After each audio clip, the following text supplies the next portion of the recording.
G1, which is short for gap 1, is called this because originally it was thought that nothing really happens during this phase. However, now we know the cell grows and carries out its normal activities.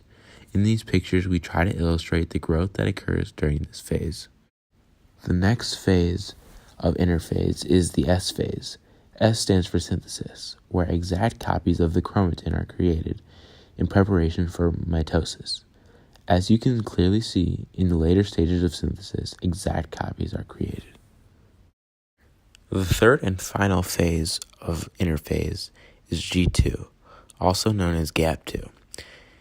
G2 is where more growth happens in preparation for mitosis.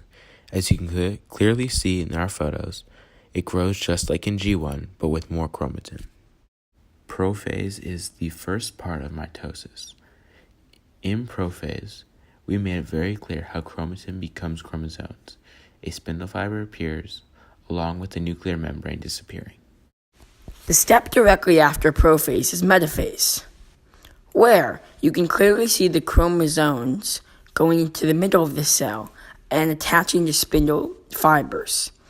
This process only accounts for a tiny portion of the cell cycle, however, is key because it allows DNA to go into both the parent cell and the daughter cell. In anaphase, you can clearly see how the spindle fibers pull the chromosomes apart to the poles of the cell, where they start to replicate, creating the new set of chromosomes which will inhabit each cell. Telophase is great and very easy to remember because it's almost the exact opposite of prophase. After the chromosomes get pulled to the poles, they will then start to turn into chromatin. With the return of chromatin, spindle fibers are obsolete, so they disappear. However, the nucleus is needed. However, this time, there are two nucleuses, one on each pole, because the chromatin is separated. At the end of telophase, there should be two nucleuses with two separate but identical batches of chromatin.